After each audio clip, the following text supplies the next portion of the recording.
A few months back, a company with a very different name came up with a very different looking product. The company was Nothing, which was set up by Carl Pei, who is one of the co founders of OnePlus and had walked out of his first company. Nothing had a very different take on products. So, their first product, which is called the Year One, a set of truly wireless earbuds, came with a very transparent design, which is not something you see a lot in the tech industry. That also set the sort of expectation that you had from this new company and also drove a lot of interest in this new brand. So when the first phone from this company, which has been just launched, came up, user interest was peaking as if it was a new iPhone that had come to the market. And that phone is the Nothing Phone 1, which I have in my hand. And of course, that phone too looks different and it has a transparent view.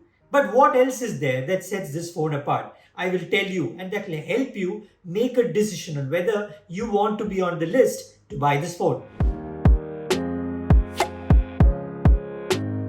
So the Nothing Phone 1 is now available for people to pre-order and buy. This is the phone. So why is it different? It is different because it is a glass back. Glass backs are not new, but a glass back that shows you the innards of the phone, as if you can actually see the coil where the phone is going to get charged, and other parts like a speaker grill and even sides of the camera and stuff is not something that you actually get to see a lot in, or you never get to see in a smartphone.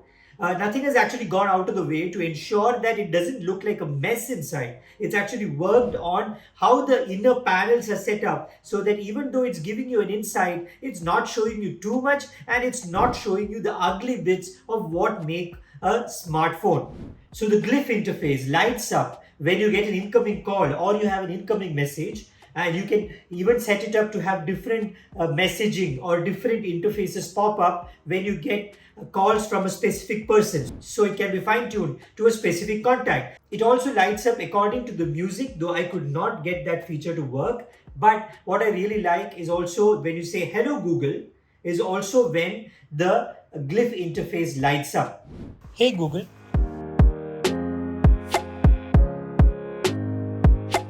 Now, this is a feature that is very unique. We haven't seen anything like it before, unless you remember the old times when you used to buy these small LED stickers on the pre-smartphone era phones, which would actually light up every time you were getting an incoming call. Now, this feature really sets this phone apart, and it might actually help sell this phone in some segments. I think the young people who are looking for something new, something fancy, and something that will turn people's heads will find this very interesting. I think that's going to really appeal to that set of users.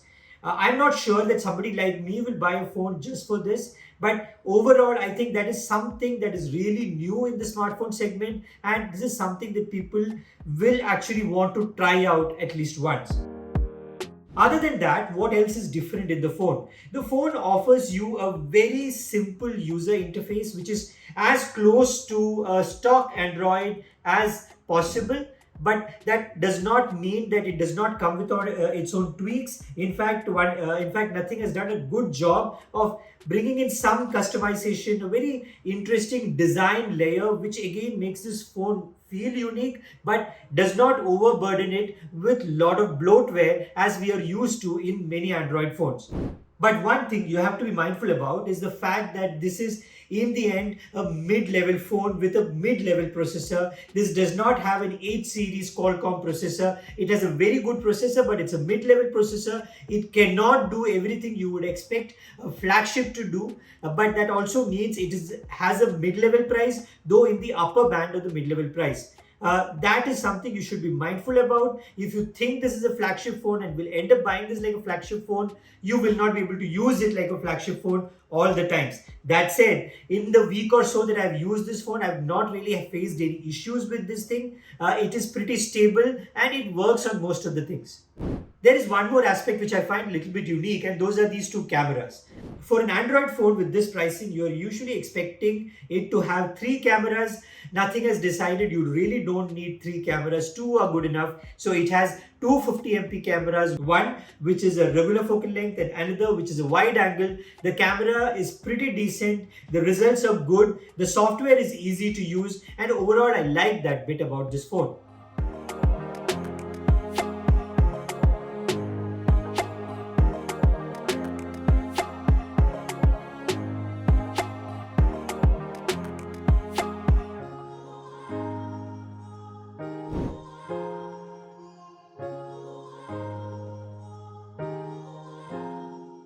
The phone gives you almost everything else you would expect in an Android phone with this pricing. It has wireless charging, it has 33-watt speed charging, which you cannot get along with the phone. You have to buy that extra. You also have 5G capability. Overall, this is a pretty decent phone. It is, of course, a unique phone, and that could be the reason why a lot of people actually consider this phone, even though it's a brand new name in the market.